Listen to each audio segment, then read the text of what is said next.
Hello everyone, I am doctor Madhu Goyal, senior obstetrician and gynaecologist और आज हम एक बहुत इंपॉर्टेंट टॉपिक के बारे में बात करेंगे और वो है preterm labour. So human pregnancies normally 40 weeks की होती है। Between 37 to 40 weeks the baby is a term baby. Term baby का मतलब है उसके सारे organs like lung, brain etcetera सब डेवलप हो चुके हैं। जो डिलीवरी 37 वीक्स से पहले होती है उसको हम प्री टर्म डिलीवरी कहते हैं। सो प्री टर्म डिलीवरी में क्योंकि टाइम कम होता है, बेबी का वेट कम हो सकता है, ऑर्गन डेवलपमेंट में कमी आ सकती है, तो ये बेबीज थोड़े ज़्यादा रिस्क पे होते हैं।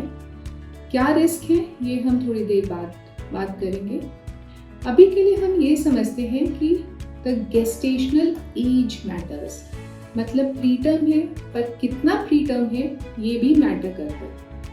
तो लेस देन 28 वीक्स, मतलब जो पीरियड ऑफ वायबिलिटी है between 24 to 28 weeks, these babies are very preterm babies. So इनका वेट कम होता है, इनकी ऑर्गन डेवलपमेंट में भी कमी होती है, इनको निकू की एक्सटेंडेड स्टे चाहिए होता है और मोस्टली ये बच्चे कभी कभी वेंटिलेटर पे जाते हैं। Between 28 to 32 weeks it is called a very preterm delivery, जिसमें भी बेबीज निकू जाते हैं और उनको स्पेशलाइज्ड असिस्टेंस चाहिए होती है ब्रीदिंग के लिए, फीडिंग के लिए। Between 32 to 34 weeks these are moderately preterm baby and they also usually require assistance in breathing and in feeding. Between 34 to 37 weeks they are called late preterm babies. These babies are usually okay, but they are at higher risk for developing breathing and feeding problems. So ये special categories हैं। आप दो चीज़ें का ध्यान रखिए कि preterm में गेस्टेशनल एज मैटर्स, कितने वीक्स पे डिलीवरी हो रही है, and the baby weight matters, exactly जो बच्चा पैदा हो रहा है उसका कितना वजन है। इन दोनों चीज़ों पे डिपेंड करता है कि बच्चे को कितना निकू स्टे, निकू का मतलब है न्यूनेटल इंटेंसिव केयर यूनिट का स्टे चाहिए, और किस लेवल की निकू केयर चाहिए, उसे वेंटिलेटर चाहिए या सिर्फ ऑक्सीजन थेरेपी चाहिए, थोड़ी सी असिस्टेंस चाहिए या ज़्यादा असिस्टेंस चाहिए, और क्या चांसेस है उसके शॉर्ट टर्म और लॉन्ग टर्म कॉम्प्लिकेशंस डेवलप करने। इसके अलावा preterm delivery can be spontaneous, मतलब अपने आप लेबर पेन शुरू हो रहे हैं या अपने आप बैग रप्चर हो गया, and 2/3 of the preterm delivery are spontaneous. Rest 1/3 of the preterm deliveries can be medically induce, मतलब बहुत ज़्यादा ब्लड प्रेशर है, एक्लेम्सिया है या कुछ ऐसा इंडिकेशन है जिसमें डॉक्टर को 37 वीक से पहले डिलीवरी करनी पड़ रही है। नाउ कौन से ऐसे पेशेंट्स हैं जिनमें प्रीटर्म डिलीवरी के चांसेस ज़्यादा हैं? पहली बात, एक्सट्रीम्स ऑफ वेट। अगर आप बहुत ओवरवेट हैं या बहुत अंडरवेट हैं तो प्रीटर्म डिलीवरी के चांसेस ज़्यादा हैं। जिनको पहले प्रीटर्म डिलीवरी हो चुकी है उनमें चांसेस मल्टीप्लाई हो जाते हैं। स्मोकिंग की history, if you have been a smoker, if you have not quit smoking when you have been planning a pregnancy, you are at a higher chance of developing preterm labor. The other thing that is important is कि जिनमें IVF pregnancies हैं, specially अगर donor एक pregnancy है तो preterm delivery के chances ज़्यादा हैं, या फिर बहुत यूट्राइन स्ट्रेचिंग हो रही है। नॉर्मली हमारा जो रूम है 1 बेबी के लिए है, बट अगर ट्विंस हैं, ट्रिपलेट्स हैं, प्रीटर्म डिलीवरी के चांसेस बढ़ जाते हैं, या अगर बहुत ज़्यादा पानी है so uterine stretching can cause preterm delivery, so उसमें भी प्रीटर्म डिलीवरी के चांसेस ज़्यादा हैं।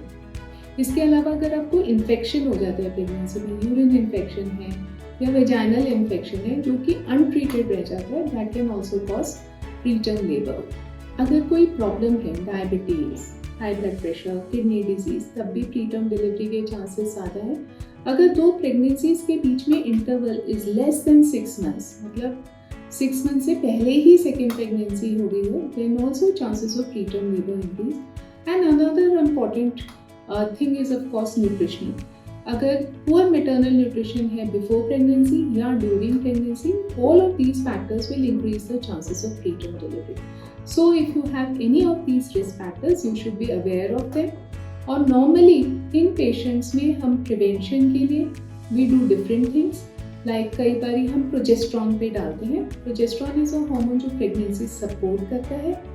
या अगर हमें लगता है आपको इनकॉम्पिटेंट सर्विक्स है, मतलब सर्विक्स की लेंथ बहुत छोटी है, डायलेटेड है, तो कभी कभी हम उसमें स्टिच भी लगाते हैं। So there are some things that you can do to decrease the chances of you having preterm labour. अगर आपका वेट ज़्यादा है तो वेट कम कीजिए, अगर कम है तो ऑप्टिमल वेट अटेन करने की कोशिश करिए।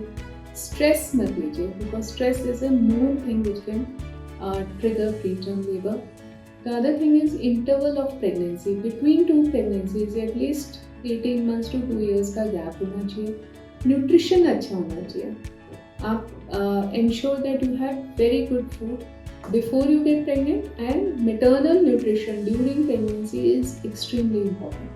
If you have been a smoker, we would request you to stop smoking for at least 3 to 6 months before you plan a pregnancy. And if you've had a preterm labor before, please consult your gynecologist from the start of pregnancy. अब हम next video में discuss करेंगे कि preterm labour के symptoms क्या हैं और उसका डायग्नोसिस और ट्रीटमेंट कैसे होता है। बट इस वीडियो के लिए दो ही इम्पॉर्टेंट पॉइंट्स हैं। One, the gestational age matters. 24 weeks पे बेबी के बचने के चांस 55% है, वेरेस 25 वीक्स पे 72% है। सो हम बोलते हैं कि every single day that the baby is in the वूम is 3 days less in the nursery. 2, the weight matters. So please take care, have good nutrition and follow your doctor's advice.